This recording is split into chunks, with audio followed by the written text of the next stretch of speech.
नमस्कार, मैं प्रकाश कुमार। लोकसभा के इतिहास में पहली बार आज कुछ ऐसा होने जा रहा है जो कि आज तक कभी नहीं हुआ।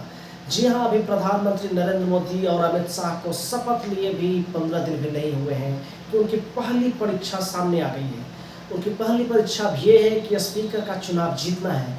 आज तक इस देश में जितने भी लोकसभा अध्यक्ष बने हैं सब सर्वसम्मति से बने हैं। आज तक स्पीकर के लिए कभी इस देश में चुनाव नहीं हुए, लेकिन पहली बार, जी हाँ, पहली बार भारत में लोकसभा अध्यक्ष के लिए वोटिंग के जरिए फैसला होगा कि कौन लोकसभा का अध्यक्ष बनेगा। भाजपा ने अपनी ओर से पुराने स्पीकर ओम बिरला को कैंडिडेट बनाया है, जबकि कांग्रेस की ओर से के सुरेश विपक्ष के उम्मीदवार हैं। देखना दिलचस्प होगा कि आखिर इसमें होता क्या है, लेकिन उसके पहले की कहानी आपको बता देते हैं।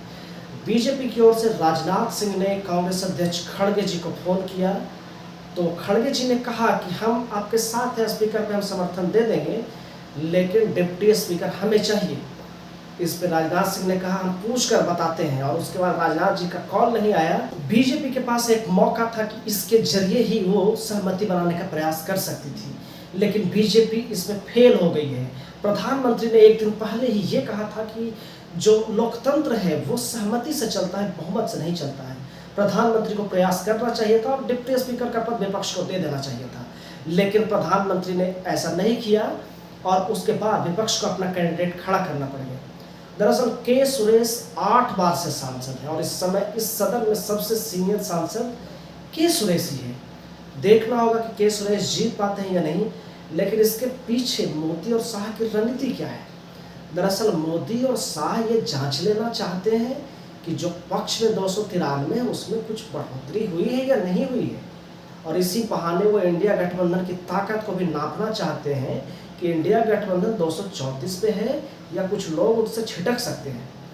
इसी बहाने उन दोनों ने आपस में ये टेस्ट का फैसला ले लिया सरकार ने कि उन्हें इस ताकत का अंदाजा लग जाएगा कि आगे बिल पास हो पाएंगे कि नहीं हो पाएंगे, क्योंकि बीजेपी ने इसलिए व्हिप जारी कर दिया है अपने सांसदों के कि वो कल उपस्थित रहे सदन में। अब ये देखना होगा, बीजेपी खुद 239 पे है, चंद्रबाबू नायडू की 16 सीटें हैं और नीतीश कुमार वाली जदयू के 12 सांसद हैं, यानी ये 28 सांसद बहुत महत्वपूर्ण हैं। इसके अलावा लोजपा के 5 हैं जो कि चिराग पासवान की पार्टी है। तो कुल मिला के बहुमत पे तो एनडीए है, लेकिन एक कश्मकश अंदर की है, वो चेक कर लेना चाहती है कि कहीं नीतीश कुमार राहुल के संपर्क में तो नहीं है।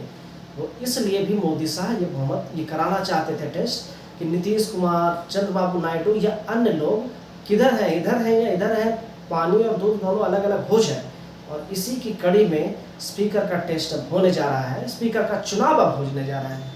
भले ही ये देश के इतिहास में पहली बार हो रहा है, और अगर एनडीए जीत भी जाती है तो भी राजनीतिक तौर पे ये उसकी पहली हार होगी कि स्पीकर का चुनाव होने जा रहा है। 75 साल के देश के इतिहास में कभी ऐसा नहीं हुआ।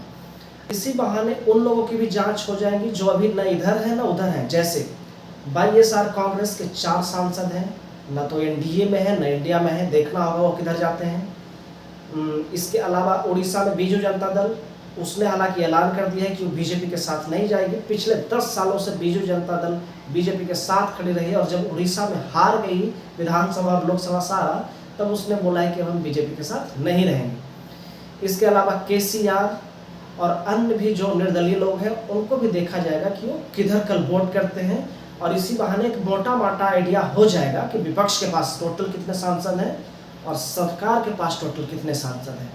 और इसी के साथ प्रधानमंत्री के फ्लोर टेस्ट से पहले का टेस्ट हो जाएगा, क्योंकि मान लीजिए कि अगर कुछ उलटफेर हो जाता है और एनडीए हार जाता है, ओम बिरला हार जाते हैं, तो प्रधानमंत्री की कुर्सी ऐसे ही चली जाएगी और ये बहुत बड़ी हार होगी। स्पीकर के चुनाव में एक और चीज़ होती है जो मैं बता देना चाहता हूँ। इसमें जो व्हिप जारी होता है वो दरअसल उनके लिए मैंडेटरी नहीं होता है कि बाई चांस कोई बीजेपी का सांसद है और उसने वोट कर दिया कांग्रेस के कैंडिडेट को, तो आप उसकी सदस्यता रद्द नहीं कर सकते। तो विपक्ष को इस भरोसे भी उम्मीदवार है कि शायद कुछ सांसद क्रॉस वोटिंग कर दें और उनको जबरदस्त टक्कर मिल सकती है। और इसके साथ एक चीज़ और तय हो गई है कि अब डिप्टी स्पीकर का पद बीजेपी देने वाली नहीं है, तो उस समय भी मुकाबला देखना बहुत दिलचस्प होगा।